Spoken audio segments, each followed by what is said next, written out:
So here we are again with the opening race weekend, and I'm spending a little bit of time chatting with some of the drivers that have made the long trip up here for the first weekend of the year, ready to kind of gauge their talent against the rest of the field for the new season. And visiting with me now is Mr. Fred Manke, driver of the number 11 Pro Champ. How are you? I'm doing well, Brad. How are you? I'm fantastic. There you go. My job's easy this weekend. What about you? Oh, it's every day at the racetrack is a good day.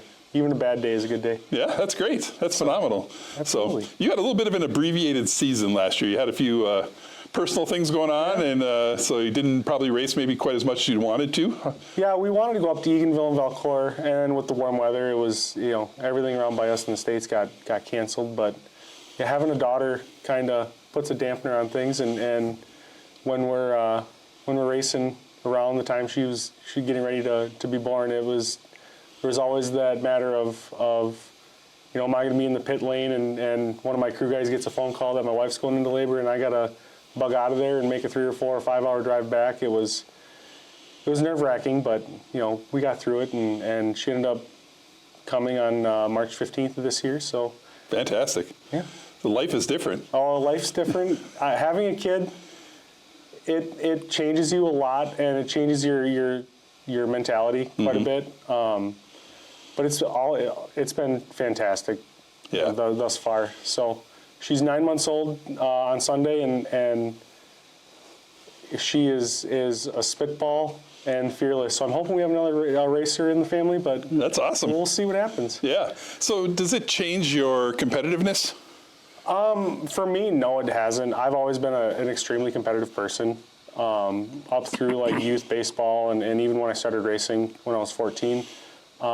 It hasn't changed my competitiveness at all. It's actually it's helped my competitiveness a little bit, I would say, just because I want to do good, and I want to show her like, hey, if you can, if you put your mind to it, you can do it. Right. And so it's changed my mentality in that way, but I would say it's benefited me a little bit, and coming into this weekend, the mentality's changed a little bit just because they'll be at home watching and cheering us on, and you always want to do good for the ones back home. So yeah, how would you say your level of success is against the top competitors? Like in the past couple of years, you're close, but not.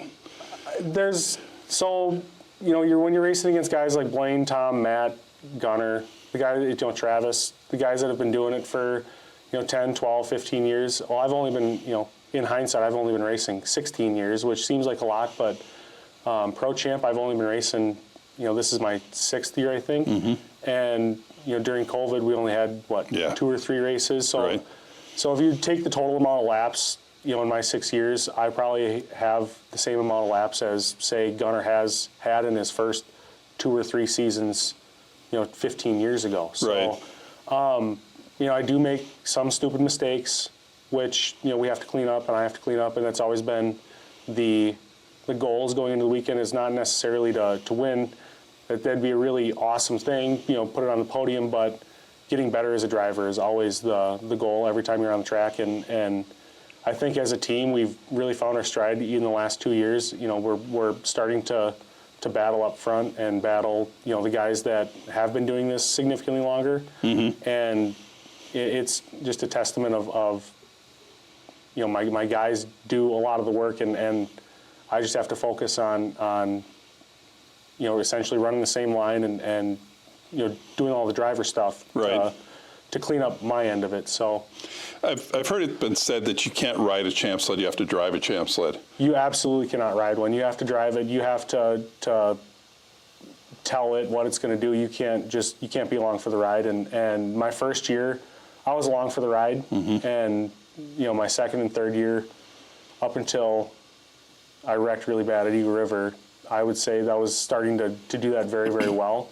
And then, after you wrecked, there's just something in you that changes just a little bit. And once you get over that, you're totally fine. But I would say for like the next 3 or 4 races, I took a step backwards. Yeah, hesitant. So, yes. I don't want to say hesitant is the right word.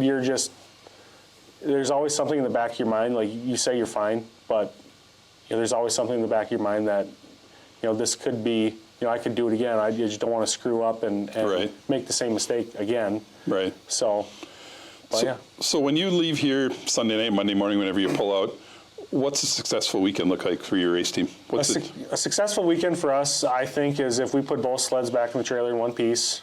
That's always a good thing. If I can qualify in the front row on both finals, that's extremely successful. And if I can put her in the top 5, if we're going through tech on Saturday night or Sunday night, that's absolutely a win for our team. Okay.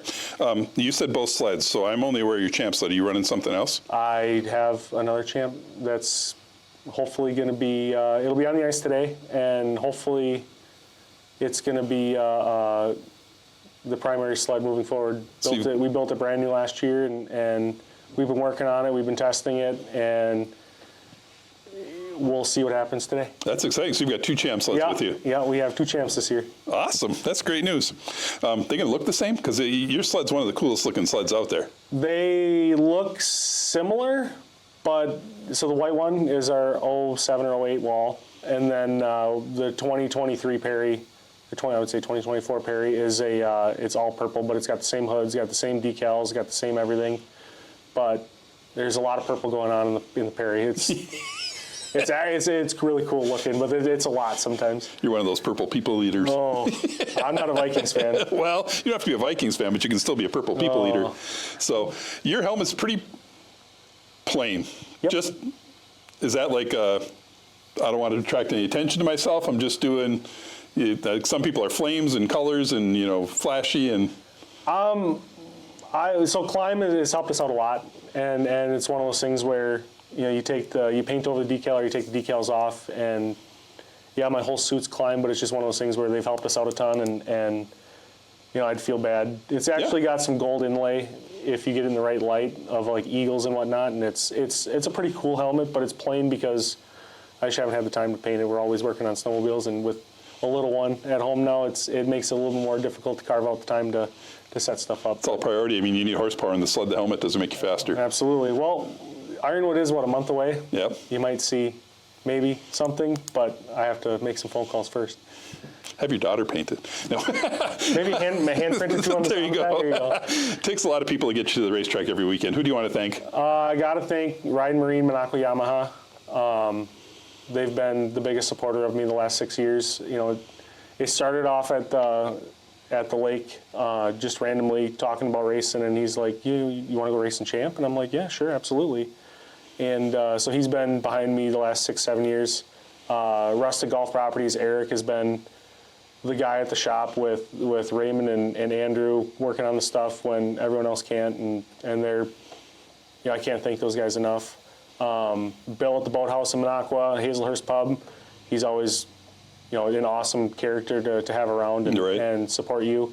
Climb, Snow Studs, Manke Enterprises, my company, and there's a lot more that I'm sure I could talk about, but those guys have everyone's been super supportive of us to get us to the racetrack. Fantastic. I hope you have a great weekend. So let's wrap this up with the FXR Fast 10. You ready? I hope so. This is the easy one. It's food category.